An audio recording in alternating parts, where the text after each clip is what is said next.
नमस्कार दोस्तों, आप देख रहे हैं द यूपी खबर और मैं हूं आपके साथ उमंग पांडे। सबसे पहले दीपावली के इस त्यौहार पर द यूपी खबर की पूरी टीम की तरफ से आप सभी को बहुत बहुत शुभकामनाएं। आज बात करते हैं प्रभु श्री राम की। पुराणों में उल्लेख है कि जब 10 सिर वाले रावण का वध करके प्रभु श्री राम माता सीता के साथ वापस अयोध्या लौट रहे थे, तो अयोध्या वासियों ने उनके स्वागत के लिए पूरी अयोध्या नगरी को एक दुल्हन की तरह सजाया था। पूरी अयोध्या नगरी में दीप जलाए गए थे, रंगोलियां बनाई गई थी प्रभु श्री राम और माता सीता का स्वागत बनाने के लिए। कहा जाता है कि उसी दिन से दीपावली का त्यौहार मनाया जाने लगा है अच्छाई की बुराई पर जीत के रूप में। तमाम देशवासी इस दिन को पूरे हर्षोल्लास के साथ मनाते हैं। इसी क्रम में त्रेता युग के बाद लगातार दीपावली जो है वो मनाई जाती है प्रभु श्री राम और माता सीता के स्वागत के रूप में। इस एक दिन हमेशा से ही भगवान गणेश और माता लक्ष्मी की भी पूजा की जाती है।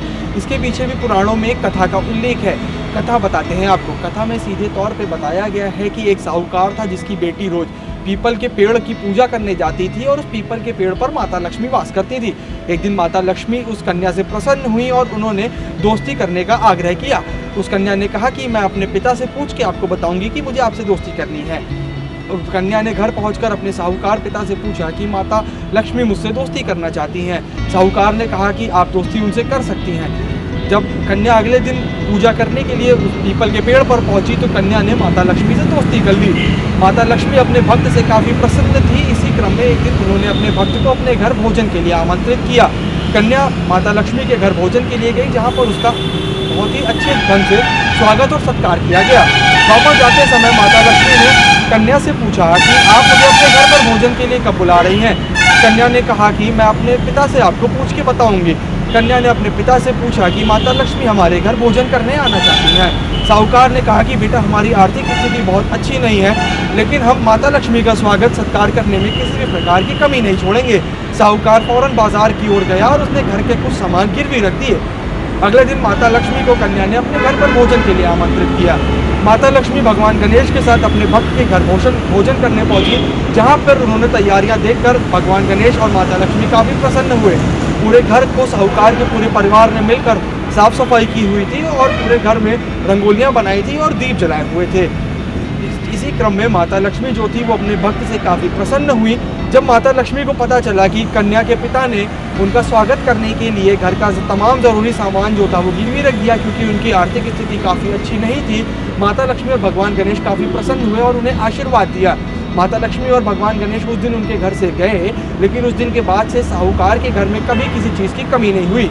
इसी के बाद पुराणों में लिखा गया है कि लगातार जो लोग हैं वो दीपावली के अवसर पर अपने घर में माता लक्ष्मी और भगवान गणेश की पूजा करते हैं, जिसके लिए मुहूर्त निकाले जाते हैं।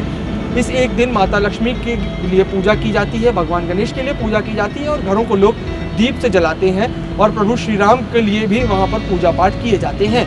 रंगोलियाँ बनाई जाती हैं, दीप जलाए जाते हैं। लोग जो है अपने घरों को अलग अलग रंग की लाइटों से सजाते हैं, क्योंकि दीपावली को रोशनी का त्यौहार भी कहा जाता है।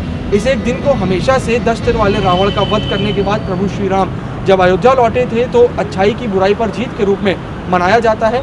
प्रभु श्री राम जो थे भगवान विष्णु का अवतार थे, जिन्होंने इस धरती पर रावण का अंत करने के लिए जन्म लिया था।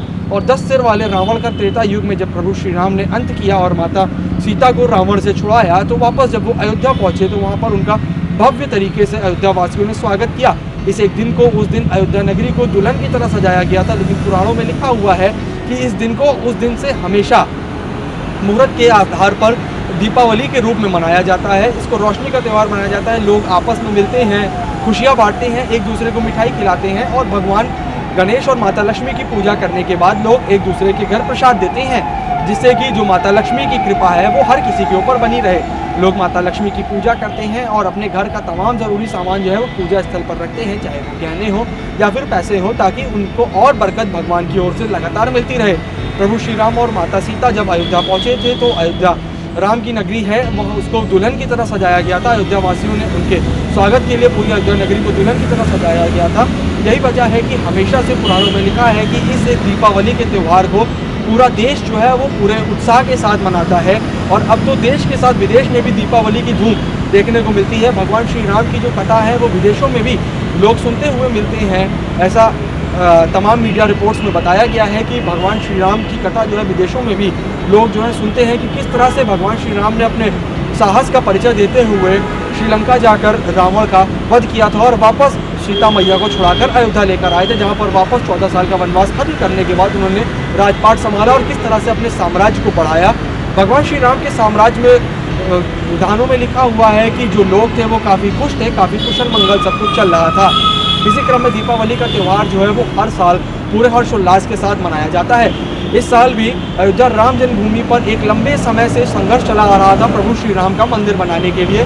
सुप्रीम कोर्ट ने फैसला दिया, जिसके बाद प्रधानमंत्री नरेंद्र मोदी ने अयोध्या में राम मंदिर की नींव रखी।